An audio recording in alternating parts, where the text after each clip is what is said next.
most people, their associations are to avoid anything that's uncomfortable. But it's so illogical, because when you look at comfort and you look at success and progress and the feelings of accomplishment and of getting past certain hurdles in terms of like how you feel about life, a lot of those are connected to discomfort. Like, discomfort is your friend. A lot of people say, oh, I just want to they're kind of dabbling in the idea of improving themselves. And the real way to do it is you got to write down what the you want and then go after it. Because otherwise you live in sort of a wishy-washy world. You know, if you decide I'm going to get down to bang, I'm going to do this, I'm going to run a marathon in less than 5 hours, I'm going to, whatever the it is, you got to write that shit down and go for it. There's been many days where I didn't want to work out. I just didn't feel like I had the energy, and I just forced myself. And I think there's very few people out there that know how to force themselves. That's a learned skill. It's that kind of discipline and focus. You have to have like real rigid requirements of yourself where you don't allow yourself to back out of things and you don't allow yourself to slack off. And I don't think people put those kind of requirements on themselves as if it is a daily principle of life, like what you must get done. You must brush your teeth, you must exercise for 45 minutes. And if you did that, I think you'd be healthier and happier, and your body would perform more smoothly. And if you require your body to do things like that, I think it rises to the occasion.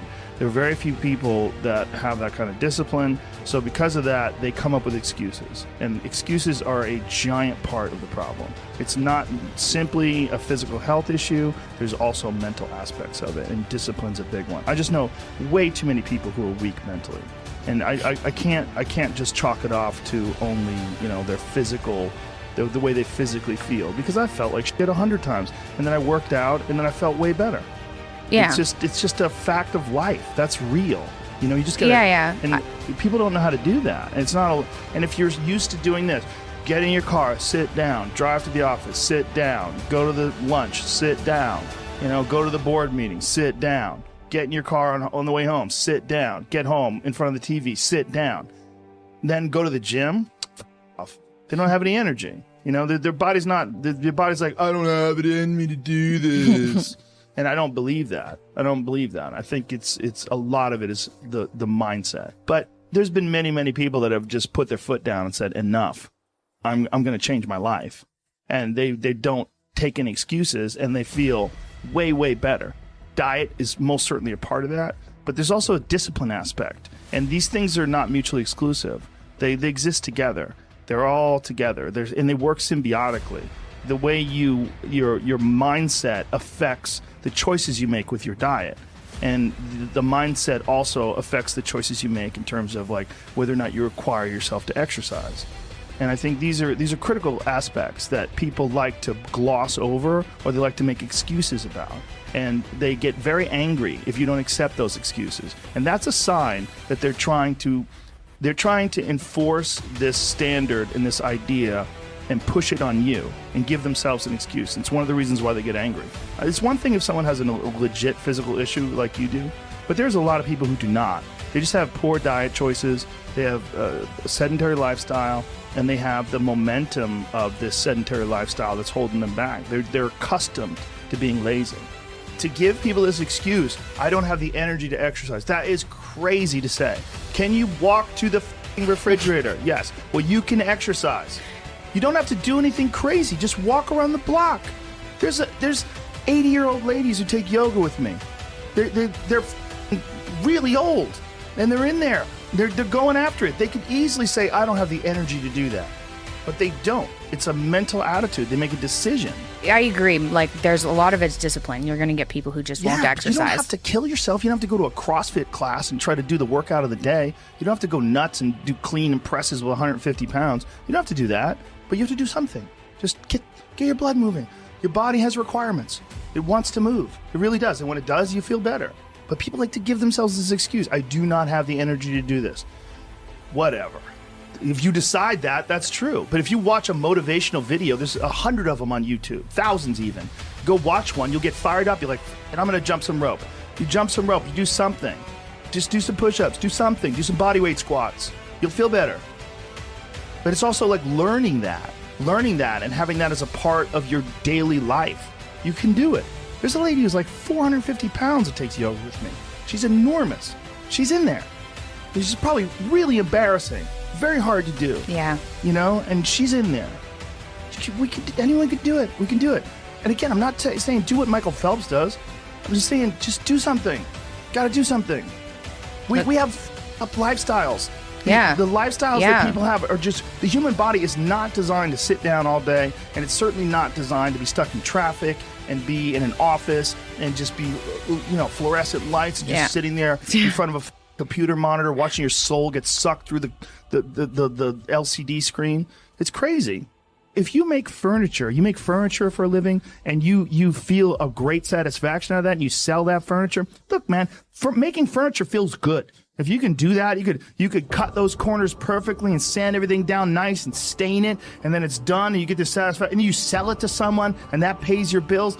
That is infinitely more satisfying than being stuck in some cubicle working for someone that you don't want to work for, having to have these stupid fucking office meetings, talking to people in human resources, sitting down with your supervisor where they evaluate your job performance, and you're not really, you really need to be enthusiastic about this company. This company is your future. This kind of like kill me now.